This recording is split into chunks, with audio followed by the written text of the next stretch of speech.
Hyvä, aloitetaan. Eli me ollaan nyt tässä Zebran etusivulla, missä näkyy tämmöinen aivan ihanan iso, hyvin selkeä kalenteri, jossa näkyy sitten kaikki käynnit, mitä on varattu joko netin kautta tai sitten itse tehty.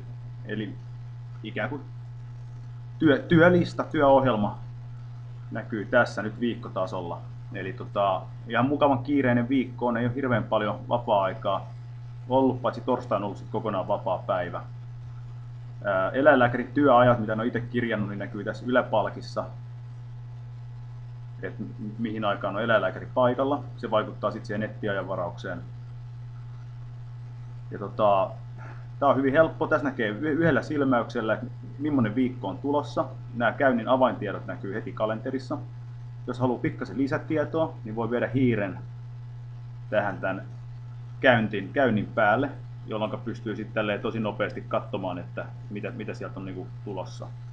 Kun käyntiä klikkaa, niin saa eteensä pikamuokkausnäkymän, missä pystyy sitten helposti päivittämään nämä avaintiedot tähän käyntiin, esimerkiksi aiheen tai kirjoittamaan uuden lisätiedon, vaihtamaan aikaa niin edespäin. Tästä kun klikkaisi siirry työnäkymään, niin siitä päästä sitten siihen varsinaiseen isoon käyntinäkymään, mutta käsitellään se vähän myöhemmin. Edellinen viikko on näyttänyt tältä, ihan mukavan kiireinen sekin. Nyt mennään takaisin tähän kuluvaan viikkoon ja tehdään vaikka uusi käynti. Nyt on sunnuntai, jos joku soittaa ja haluaa ajan, niin uuden käynnin lisääminen tapahtuu ihan yksinkertaisesti sillä tavalla, että klikataan tuolta kalenterista vapaata aikaa, jolloin sitten sen jälkeen siirrytään tänne vasemmalle puolelle. Otetaan tuosta asiakas, semmonen keksitty testiasiakas Pia Pesola. Pialla on koiran nimeltä Rone, ja leikitään nyt, että Rone tuli sitten käynnille, esimerkiksi terveystarkastukseen. Noin, ja alkuaika oli kello 14. Oletuksena nämä on puolen tunnin aikoja, 14.30 on loppuaika, vastaanotolla normaali käynti, ensimmäinen käynti, kaikki kunnossa. Lisätään tänne Ronelle nyt yksi käynti. Eli se näkyy nyt tuolla kalenterissa. Siellä on Pia Pesola Ronen käynti. Kurkistetaan vähän näin, ihan kunnossa. Lisätään sinne lisätieto vielä, että Rone ollut apea. Tähän voi kirjoittaa mitä on semmoista niinku oleellista. Hyvä tietää potilaasta ennen kuin se tulee sisään. Noin, nyt se on päivittynyt. Suljetaan tämä ikkuna. Kurkataan ihan huvikseen sitten, miltä päivänäkymä näyttää. Eli tämä sunnuntai on nyt tämän näköinen. Siellä on 2 aikaa meillä tehty tästä esittelyn aikana. Kuukausinäkymäkin on saatavilla. Siitä pystyy sitten niinku isommalla skaalalla katsomaan, että mitä on tulossa ja miltä koko kuukausi näyttää. Takaisin tuohon viikkonäkymään.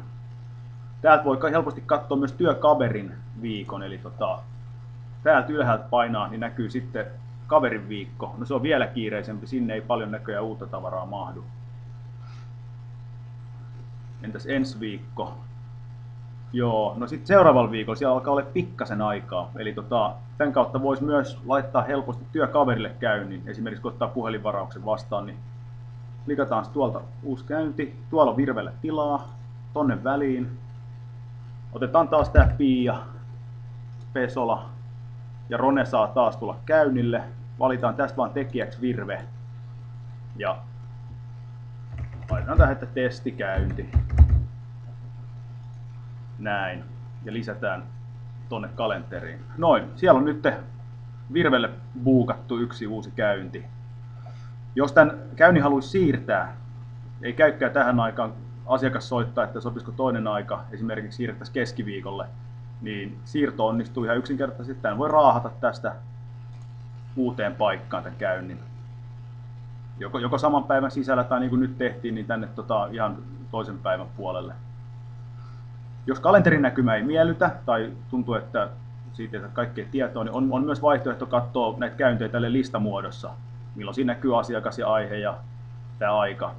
Tämä on semmoinen, niin kuin, tässä voi ottaa vaikka sitten ihan vapaa-valintaisella aikavälillä kaikki käynnit esille.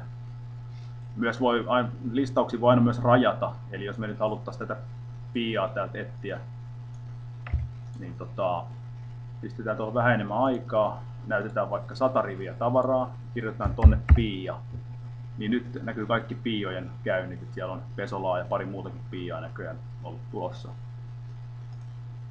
Mutta tämmönen tämä kalenteri on, erittäin näppärä.